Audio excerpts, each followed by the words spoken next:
Bonjour à tous et bienvenue dans ce nouveau numéro du JTech sur ZeroNet TV. Le JTech, c'est toute l'actualité high-tech tous les week-ends.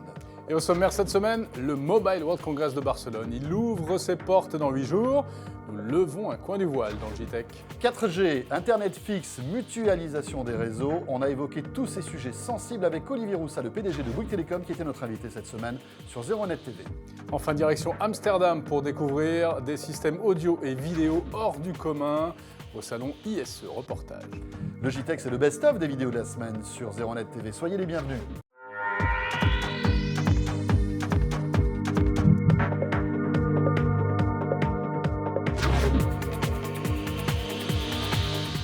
Eh bien, il y a des choses assez étonnantes et il y a encore des choses qui pourraient faire du bruit. Et la principale, elle concerne Samsung. Le Coréen va-t-il dévoiler son nouvel étendard, le Galaxy S5 ? Voilà, le Galaxy S5 sera-t-il annoncé au Mobile World Congress? C'est véritablement le suspense qui plane. Alors on pourrait imaginer que ce Galaxy S5 aurait un écran incurvé, il aurait un écran en fait en Ultra HD avec un appareil photo de 16 mégapixels. Bref, ça serait le top du top chez Samsung, bien sûr.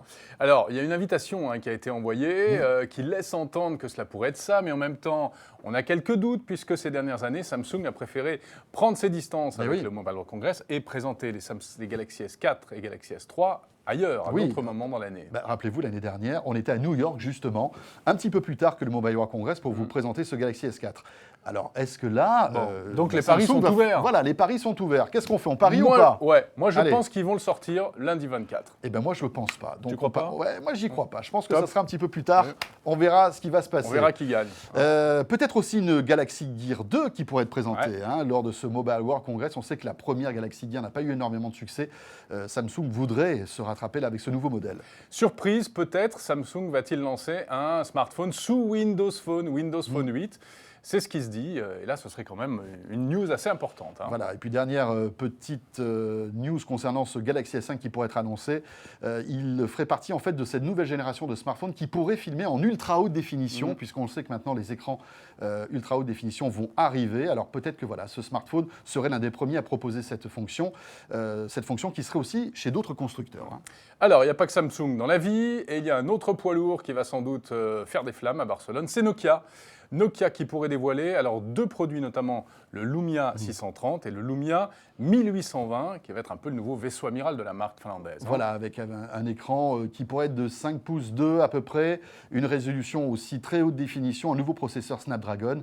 On pourrait même imaginer, pourquoi pas, un smartphone en fait sous Android. Ça, c'est vraiment la rumeur incroyable qui tourne sur le web en ce moment. Nokia pourrait annoncer un téléphone qui serait sous le nom de code Normandie et qui serait un téléphone Android. Oui, puisque Nokia, jusqu'à présent, c'est uniquement du Windows Phone. Et puis rappelons que Nokia a été racheté par Microsoft il y a quelques mois de cela.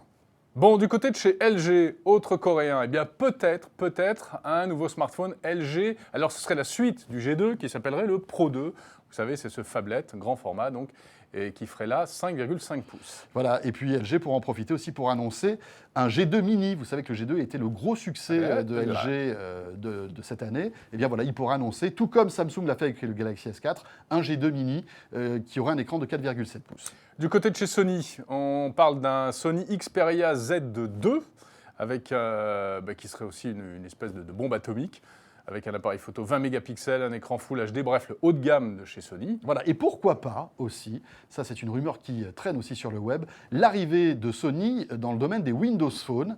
On murmure que Sony Mobile pourra annoncer un téléphone sous Windows Phone au Mobile World Congress. Bref, ça pourrait bien être le Mobile World Congress de Windows Phone cette année. Tout à fait, rappelons que Windows Phone est en train de grappiller des parts de marché, ses concurrents iOS et Android.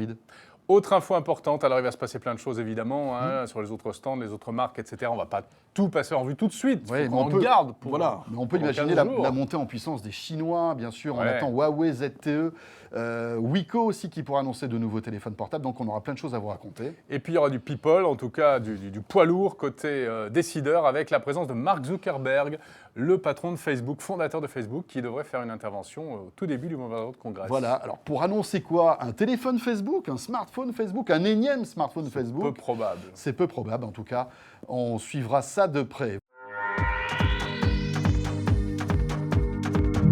Le partage au réseau qu'on a conçu avec SFR, c'est un partage en lequel en dehors des zones très denses qui ne sont pas éligibles au partage de réseau d'après la définition de l'autorité de concurrence. Donc les villes de plus de 200 000 habitants, c'est ça ? Toutes les 42% de population qui se trouvent à l'intérieur des villes des agglomérations de 200 000 habitants, ça n'est pas éligible voilà, à la vous restez chez mutualisation. vous. C'est ce qu'on appelle la zone très dense. Chaque opérateur conserve son propre réseau.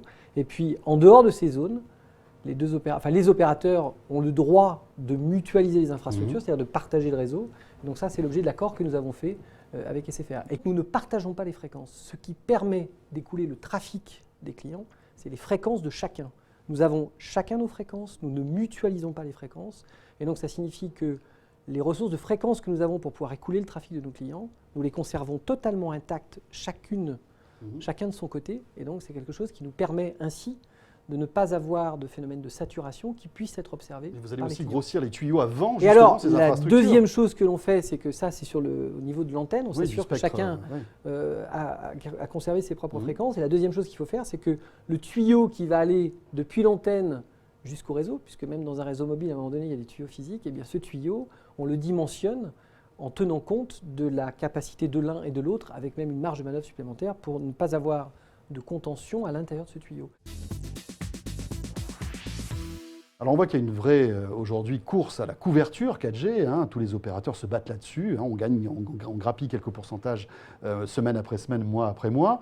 Alors vous, depuis octobre, c'est 63%, ça n'a pas bougé. C'est la question que Tom nous pose. Pourquoi la couverture 4G de Bouygues reste-t-elle à 63% depuis le 1er octobre ? Alors, si Tom était un utilisateur cherchant à utiliser tous les relais de Bouygues Télécom, il se serait rendu compte que... Il faudrait qu'il y ait que ça à faire. C'est pas facile aussi. Il y en a tellement, vous avez raison. Il y en a beaucoup. Presque 6000, donc forcément, ça prend du temps pour aller tester. Vous avez raison. Oui. Et c'est le plus grand nombre présent sur le territoire français. Vous l'avez bien dit.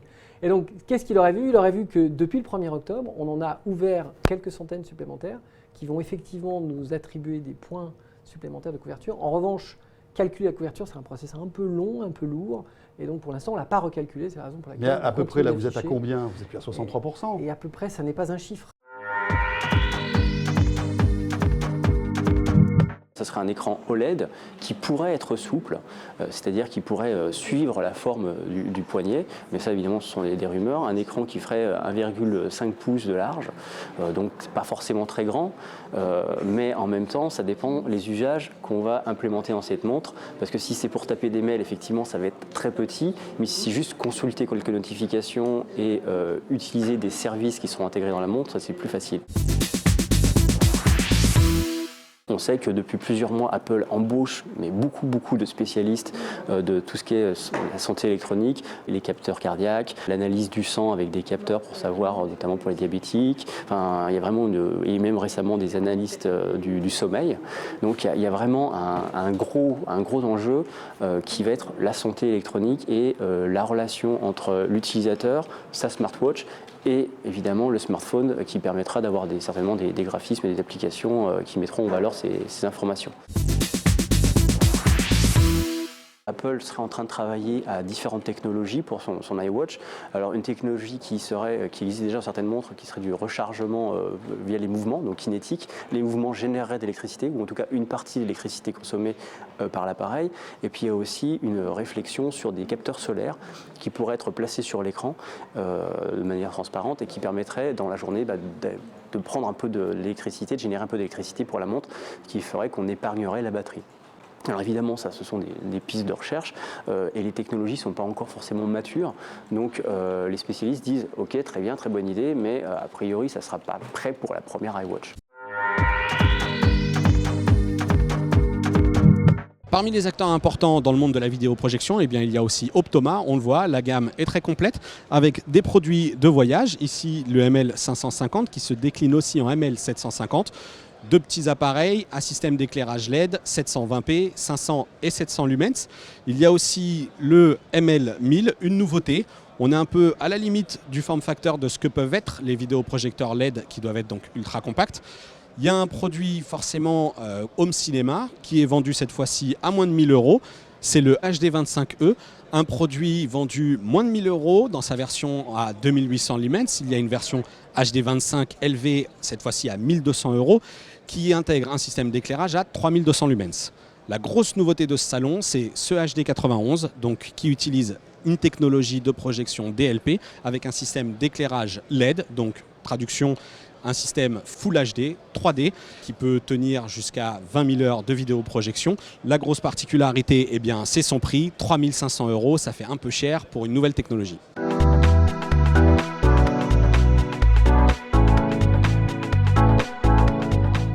Et oui, toujours à l'ISE, sur le stand de Vivitech cette fois-ci, où on retrouve le Cumi Q7, un vidéoprojecteur à LED qu'on avait déjà présenté donc au 01 Lab et déjà testé même.